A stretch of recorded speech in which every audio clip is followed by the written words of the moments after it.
President Uhuru Kenyatta yesterday dared his deputy William Ruto to resign from government. And the question which Kenyans are asking is just one. What next for the deputy president William Ruto? Is he going to resign from government? Or is he going to stay put in government? But what next for him? In his 48 laws of power, Robert Greene is advising at law number 1 that you should never outshine your master. That's the biggest problem William Ruto committed against President Uhuru Kenyatta. Because apart from that, there is no any other sin, if you ask me, which the deputy president has committed against his boss. But the boss now coming out publicly to announce that he's not going to support this guy, that he doesn't owe any debt to this guy, and now challenging him to resign means the relationship between them has completely broken down. But should William Ruto resign? If you ask me, William Ruto cannot resign for maybe 4 reasons. Number 1, power is always very sweet. It's always very painful to leave power. That's why it's normally emotional. Even when Obama was leaving office, you could see it was emotional. That's why anybody, even if you are a teacher teaching somewhere and you are used to it, anytime you leave, there's that painful moment. So power is always very sweet. William Ruto today, by virtue of being the deputy president of the Republic of Kenya, is enjoying a lot of privileges. When he leaves his current residence to town, the road is always cleared. His security is covered. And that's why when in Kisii, when that chaos broke out, you see his wrecker squad surrounding him. And he was just there watching. Power is always sweet. Number 2, government privileges, which William Ruto is enjoying as the deputy president of the Republic of Kenya. He cannot accept to leave it before the end of the term.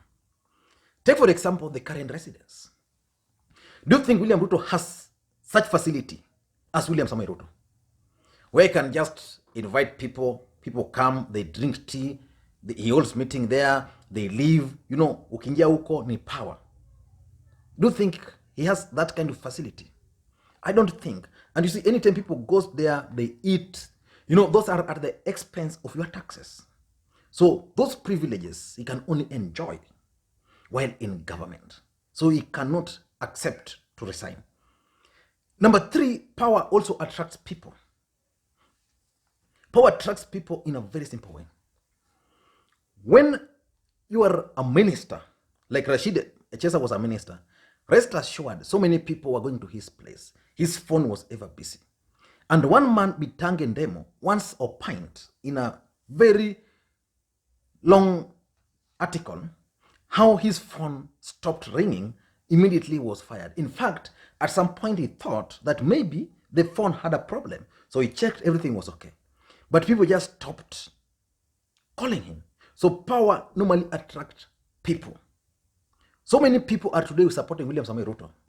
Not because they love Ruto, not because of anything, but because Ruto is the deputy president of the Republic of Kenya. So once that title is gone, let's say today William Ruto submits his resignation letter that he has resigned from office. Ask Sonko. People will not be attracted. And because he wants to attract people to him, he can't afford to resign. And number 4, Ruto has never operated outside government. I know most of you will tell me, but he was in ODM. Ruto never stayed in ODM. And even the time he was in ODM, ODM was part of government. So when Raila Odinga decided to leave government, William Ruto could not. So William Ruto has never operated outside government from the time he joined politics as a student. And that's why he has a lot of money, and that's why he understands a lot of operations, how government operates. But what next for him? What next for him? In my considered opinion, William Ruto has only 5 options. I don't think he has any other option apart from those 5. The first option is defiance.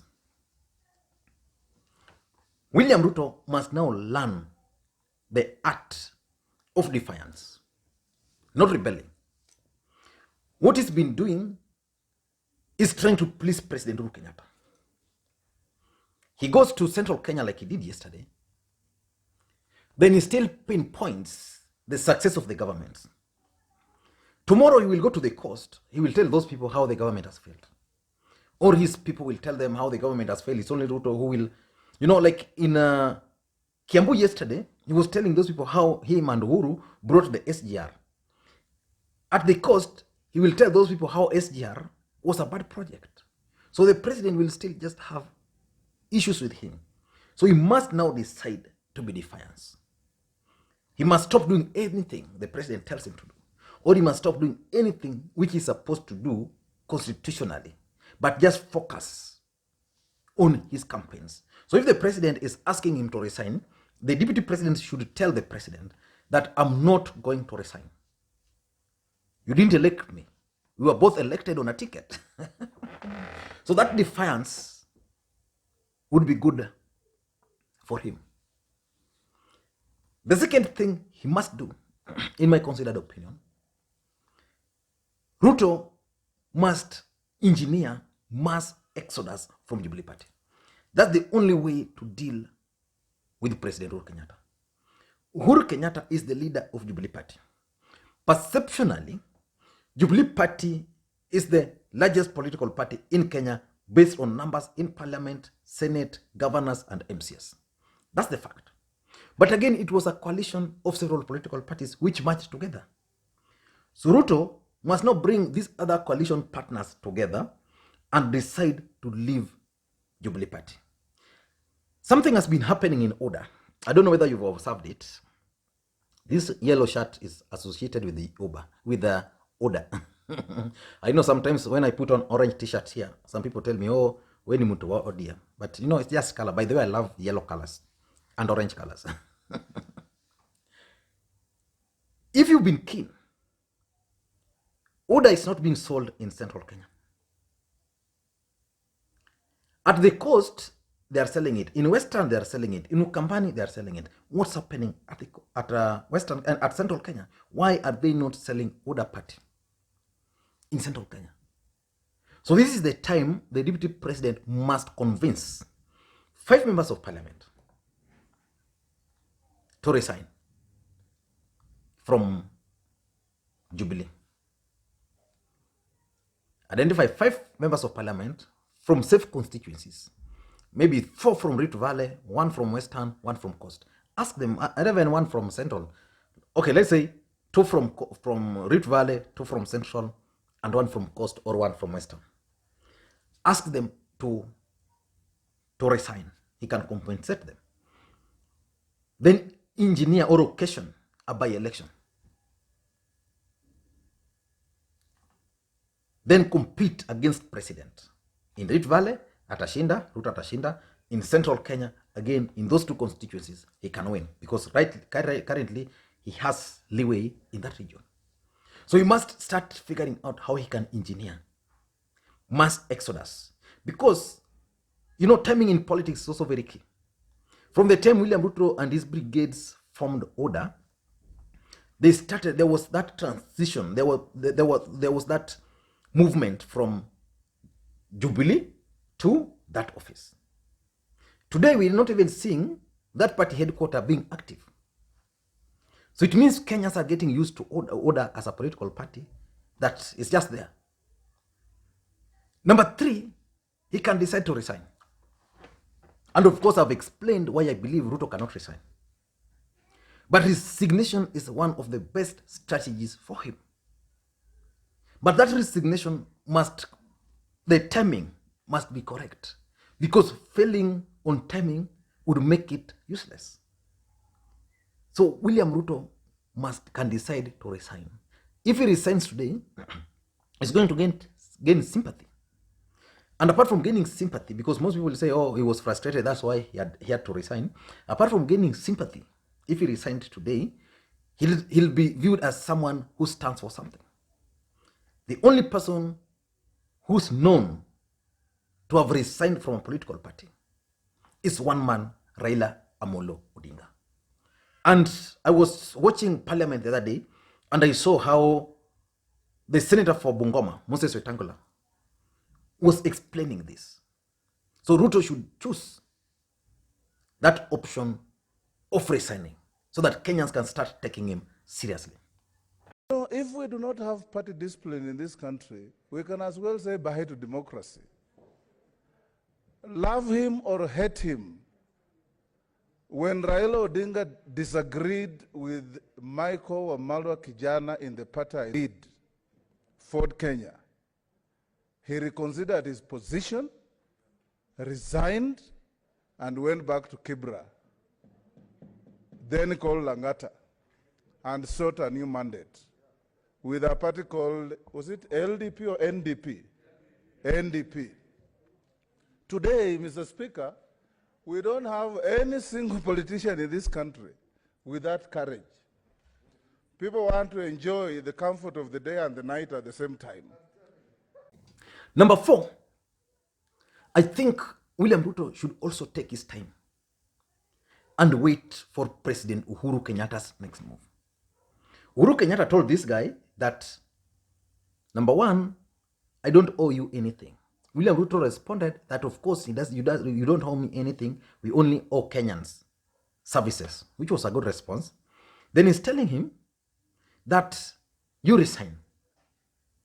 So the best strategy now for DP, in my considered opinion, is to wait and see Uhuru's next move. Is Uhuru going to start engineering an impeachment motion against him? Because already that impeachment motion has been engineered. Is Uhuru Kenyatta going to start escalating that impeachment motion to proceed?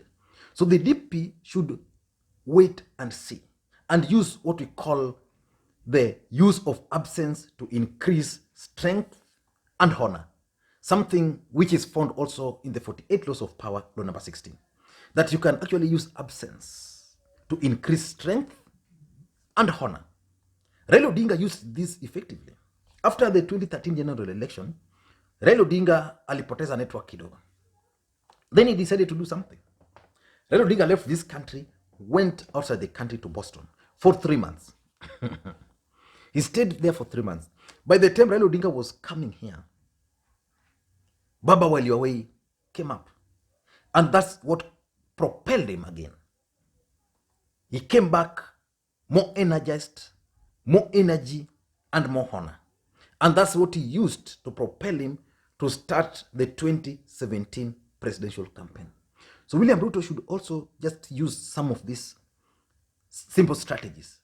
Just wait and see what the next move the president is going to initiate. Then from there you can act. Instead of just responding to president sayo. The president is talking here, wewe watu wako wamesikiza, anamaliza, then wewe immediately you respond. Doesn't work like that. And lastly, I think the DP can also decide to surrender. Aseme tu inyewe, this thing is not very easy. So I'm surrendering because I don't think William Ruto has the wherewithal to actually sustain the pressure from President Uhuru Kenyatta and Raila Odinga when these guys decide now to deal with him. I don't think so.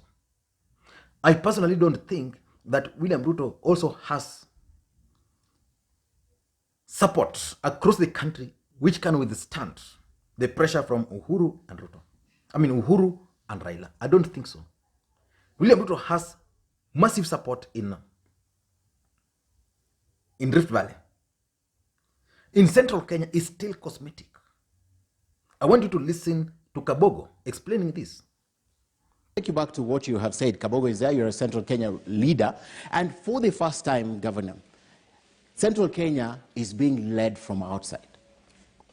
Well, that is a belief that I do not think is true. We see it is very difficult to lead. It. Let me tell you, yes, it is very difficult to lead Mount Kenya from outside. It may appear so now.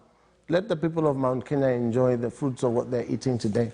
But a time will come, they will speak in one voice We are used to speaking in one voice. And I also want to tell the nation, if it is true we have 7+ million votes, if those million votes are put together in one kikapu, there is no one place that will form government without the mountain. Okay. So the mountain is a beautiful girl who is wanted by everyone. By everyone, and this beautiful girl is being so I want taken to tell out the people by... of the mountain, be careful so that your beauty does not mislead you. But this beautiful girl is being taken out by an outsider. I mean, Central Kenya seems to be, minus President Uhuru Kenyatta, who's retiring from presidency, minus him, it looks like there's Mount no Kenya will be even after Uhuru Kenyatta goes So home. what is his place and after he retires? And I want to tell you that Mheshimiwa Uhuru Kenyatta is going home soon. We are in a katiba that only gives him 2 terms, and those 2 terms will come to an end on the 22nd of August, 2022. And Kenya will have a new leader. Okay. Kenya will have a new leader. So but we, the people of Mountain, will participating in giving Kenya that new leader. And again, it's not bad to surrender. It's not bad to surrender. Robert Greene, again, in Law 2022, is always advising that use surrender tactics to transform weakness into strength. So if William Ruto is currently finding himself in a corner where he's being set up against the president, then he can decide to surrender. Then the moment he surrender, then these guys can relax. Then he can reinvent himself. I don't know whether William Ruto is aware that President Uhuru Kenyatta at some point appeared weak. And the deputy president and his brigade just bombarded him with attacks from left, right, and center. And now the president is coming out. So basically what the president was doing, he was monitoring all the arsenals these guys were having. So today he has identified all those arsenals. So the president is now going for them. And the president is very strategic in his approach, by the way, on how he's dealing with the deputy president. And probably I need to do a video on this. Let me hear your thoughts on this. And again, I've been, I had that stomach problem.